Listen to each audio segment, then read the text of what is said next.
19 رمضان کی رات جیسے ہی آپ مسجد کوفہ میں پہنچے تو جو انسان مسجد میں سوئے ہوئے تھے ان کو آپ نے جگایا۔ ان میں آپ کا قاتل عبد الرحمن ابن ملجم بھی تھا۔ اس نے جیسے ہی امام علی علیہ السلام کو دیکھا تو امام علی علیہ السلام نے فرمایا، فجر کے وقت اللہ کے گھر میں سونا اللہ کو پسند نہیں، اٹھو اور اپنے فعل کو انجام دو۔ یہ کہہ کے آپ محراب کی طرف روانہ ہو گئے اور اذان دینے لگے۔ آپ کی آخری اذان جیسے ہی کوفے کی گلیوں میں گونجی تو ایک کوہرام برپا ہو گیا۔ ہر کوئی رونے لگا کہ آج ہی آسمان کا رخ کچھ عجیب لگ رہا ہے۔ امام علی علیہ السلام بعد اذان جیسے ہی اللہ کی عبادت کے لیے مصلی پہ پہنچے، قیام کیا، رکوع کیا، سجدے میں گئے تو عبد الرحمن ابن ملجم جو اپنے ساتھ ایک تلوار چھپا کے آیا تھا جو زہر میں ڈوبی ہوئی تھی، آپ جیسے ہی سجدے میں گئے تو اس ملعون نے سجدے کی حالت میں آپ پہ وار کر دیا۔ جیسے ہی آپ کے سر پہ اس ضرب کا لگنا تھا آپ نے فرمایا، فزتو برب الکعبہ، کعبے کے رب کی قسم آج یہ علی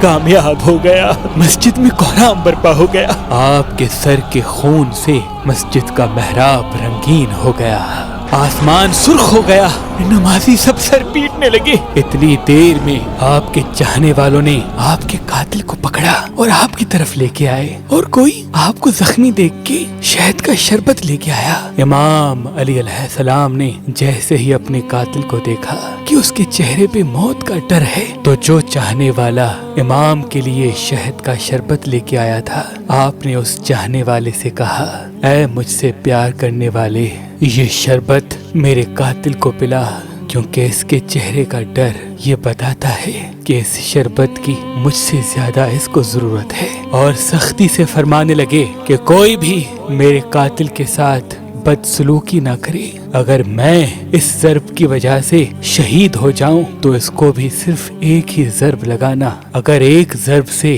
یہ بچ جائے تو اس کو آزاد کر دینا، اگر اس ایک ضرب سے یہ مر جائے تو میرے قاتل کے جسم کی بے حرمتی نہ کرنا، اس کے غسل و کفن کا اہتمام کرنا، اس کے جسم کے حصے نہ کاٹنا، کیونکہ میں نے اللہ کے رسول سے سنا کہ اللہ ایسے انسان پہ لعنت کرتا ہے جو مرے ہوئے انسان کے جسم کے حصے کاٹ کر اس کی توہین کرتے ہیں۔ پھر آپ فرمانے لگے، حسن آؤ نماز پڑھاؤ۔ امام حسن علیہ السلام نے نماز فجر پڑھائی اور پھر امام علی علیہ السلام کو اپنے گھر کی طرف لے کے جانے لگے۔ آپ کے مقدس خون سے آپ کی سفید داڑھی سرخ ہو چکی تھی اور زہر میں ڈوبی ہوئی تلوار کا زہر آپ کے جسم میں پھیلنے لگا تھا۔ امام علی علیہ السلام جیسے ہی اپنے چاہنے والوں کے ساتھ اپنے گھر کے قریب پہنچے تو آپ نے فرمایا، عباس، حسن، حسین، میرے چاہنے والوں کو کہو کہ یہیں سے واپس چلے جائیں، کیونکہ میرے ضرب لگنے کی خبر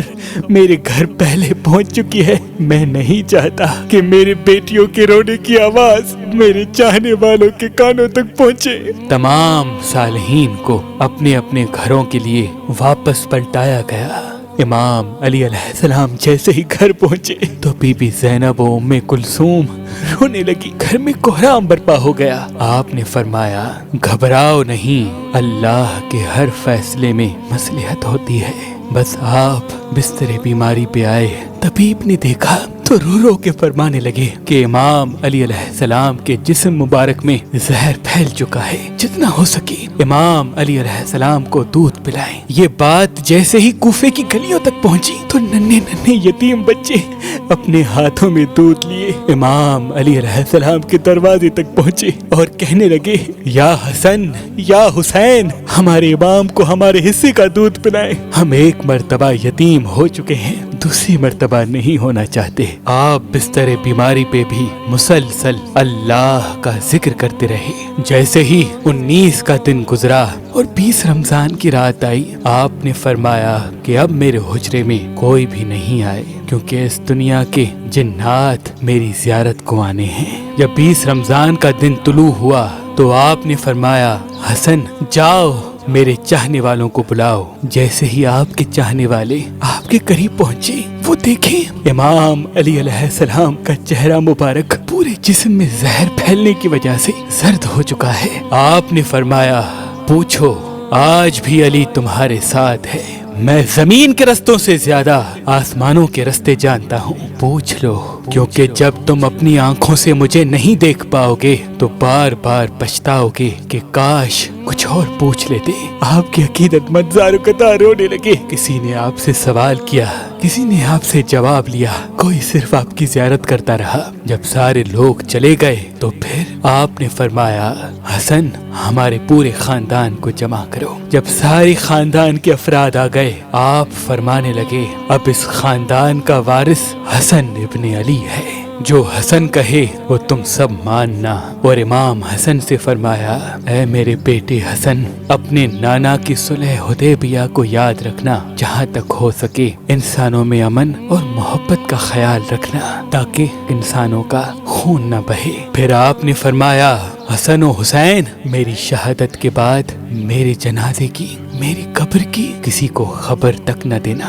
میرا جنازہ اونٹنی پہ رکھ دینا، پیچھے سے حسن و حسین تم اٹھانا، آگے سے جبرائیل و میکائیل اٹھائیں گے، کیونکہ مجھے پتا ہے کہ اللہ کے دین کے دشمن میری شہادت کے بعد یہ چاہیں گے کہ اس علی کی قبر کو کھود کر علی کے جنازے کی توہین کریں. میری قبر پہلے سے بنی ہوگی، جہاں وہ اونٹنی رکے وہاں مجھے تدفین کر دینا، اور یہ بات کسی کو نہ بتانا تب تک جب تک اللہ خود ظاہر نہ کرے. پھر آپ نے اپنے بیٹے عباس کو بلایا اور فرمانے لگے، عباس، میں نے تمہیں اللہ سے کربلا کے لیے مانگا تھا، تو حسین کا محافظ ہے، جو حسین کہے وہ تمہیں کرنا ہے. اور پھر اپنے بیٹے حسین کو بلایا اور فرمانے لگے، حسین، تمہاری شہادت کی خبر تمہارے نانا نے تمہاری پیدائش کے وقت ہی سنا دی تھی. حسین، تمہیں کرب و بلا میں 3 دن کا بھوکا پیاسا رکھ کے قتل کیا جائے گا. تمہارے بچوں کو،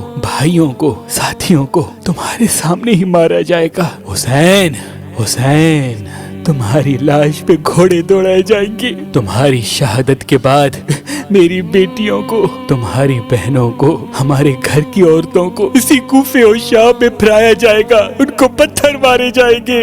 حسین، جب تمہارا آخری وقت ہو اور الوداع کہنے بیبیوں کے خیمے میں آؤ تو اپنی بہنوں کے بازو چوم کے یہ کہنا کہ بابا نے کہا تھا کہ اسلام کے لیے ہر غم سہنا اور اسلام کے پرچم کو ہمیشہ بلند رکھنا، ہر موڑ پہ اللہ کے رسول کی نبوت کی گواہی دینا. بس اتنی دیر میں آپ فرمانے لگے، سلام ہو یا رسول اللہ. گھر میں کوہرام برپا ہو گیا. سب فرمانے لگے، یا علی، کیا ہمارے ساتھ رسول پاک ہیں؟ امام علی علیہ السلام نے فرمایا، ہاں، اللہ کے رسول اور تمہاری ماں فاطمہ الزہرا مجھے لینے آئے ہیں. یہ کہہ کے آپ نے اپنی مبارک آنکھیں بند کی اور گھر میں ماتم کی صدائیں بلند ہو گئی اور یوں حسنین یتیم ہو گئے. آپ کی شہادت کے بعد آپ کی وصیت پہ عمل کرتے ہوئے آپ کے جنازے میں کسی کو بھی شریک نہیں کیا گیا. آپ کا جنازہ پیچھے سے حسن و حسین نے جیسے اٹھایا تو آگے سے جبرائیل و میکائیل اٹھانے لگے اور ایک نورانی اونٹنی پہ سوار کر دیا. حسن و حسین جبرائیل و میکائیل کے علاوہ کسی کو خبر تک نہیں خاموشی سے اس اٹھنے کے پیچھے چل ہی رہے تھے کہ جیسے ہی کوفے سے تھوڑا سا آگے گئے ایک چمکیلے پتھر پہ وہ اونٹنی رک گئی. اس پتھر کو ہٹایا گیا تو وہاں ایک قبر پہلے سے ہی بنی ہوئی تھی اور اس پہ لکھا ہوا تھا کہ یہ قبر اللہ کے نبی نوح نجی اللہ نے بنائی ہے، اللہ کے اس ولی علی کے لیے جس کے صدقے میری کشتی کو نجات ملی. سلام ہو شیر خدا، اللہ کے ولی، اللہ کے گھر میں پیدا ہونے والے، اللہ کے گھر میں شہید ہونے والے مومنوں کے امیر علی ابن ابی طالب پر، علی ابن ابی طالب پر.